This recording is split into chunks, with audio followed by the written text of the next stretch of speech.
Í dæmi 21 erum við með upplýsingar frá Sendli sem skrifaði hjá sig hvað sendiferðir hans voru langar. Og nú erum við að búa til flokkaskipta tíðnitöflu þar sem að fyrsti flokkurinn verður að vera 0 til 0,99. Ég ætla að byrja á að búa til bilin hérna og þá finnst mér þægilegast bara að gera svona.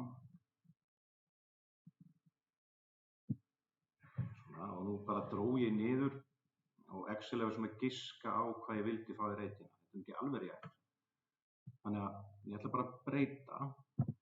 Þannig ég get bara tvíklikka hérna á þetta og breytt. Þannig að þetta bil verði 1 til 1,99, 2 til 2,99 og 3 til 3,99 og 4 til 4,99. Og í F-dálkinum, sem sagt tíðninni, þá þarf ég að athuga hvað eru margar sendiferðir á þessu bili. Og ef ég tella út úr töflunni, þá sé ég að það eru 2 þannig sem falla undir þetta bil. Það eru 7 sem falla undir þetta bil. Og hérna ætti að vera 9, aftur 9 og 13 sem falla hérna undir hér. Sem sagt, við teljum sem sagt út hérna hversu oft tölur lenda á hverju bili. Þannig að ef við leggjum þetta saman, þá fáum við hérna. Þetta eru 40 sendiferðir sem voru skráðar. En núna, eins og áður, þegar við erum að gera bilskipta tíðnitöflu, þá þurfum við að búa okkur til miðpunkt. Og miðpunkturinn byggir á miðjunni hér. Og hvernig er það fundinn? Hann er fundinn með því að leggja saman þessa og þessa tölu og deila þeirri niðurstöðu með 2. Og ef ég myndi gera það, þá myndi ég fá 0,495 og hérna myndi ég fá 1,495, svona. Og ég ætti nú að geta dregið þetta þá niður núna og þá sjáum við að hún giskar á og ég vilji hafa þetta svona áfram. Og þetta sem sagt passar þá sem miðpunktur. Höldum áfram og við ætlum að fara núna í safntíðnina. Og við munum að það hefur gerst svona áður. Þá er safntíðnin þessi tíðni uppsöfnuð. Sem að fyrsta talan sem kemur hér er ávallt sama og fyrsta talan hér. Svona. En við skulum þá fara í næsta. Þessi tala ætti þá að vera samtals 9, þegar 2 og 7 er 9.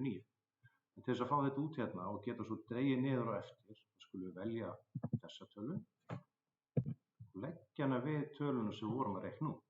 Sem að ekki nota þessa, það virkar ekki. Og svona, þá sjáum við að það kemur 9 og við drögum niður hérna.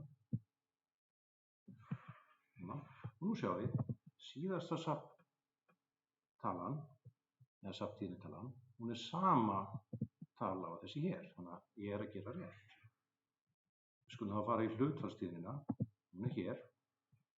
Hún er fundin með því að taka þessa tölu hér og deila henni með heildarfjöldanum héðan.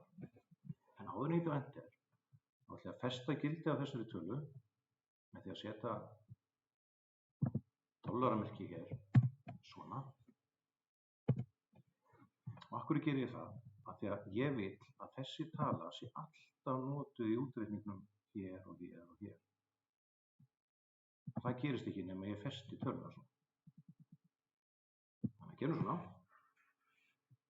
Prófum að leggja þetta saman. Og við fáum 1 og þetta er rétt þá. En við sjáum strax að tíðnin svona endar í 100%. Hlutastíðni. Safnhlutastíðni er þá þessar tölur úr hlutastíðni uppsafnaðar. Þannig að hér gerum við þá jafnt og fyrsta talan héðan Næsta tala ætti þá að vera reiknuð með því að velja næstu hlutastýrintölu plús talan sem við vorum að reikna á undan, þessi hér. Og nú ætti ég að geta dregið niður frá þessari og klára hér.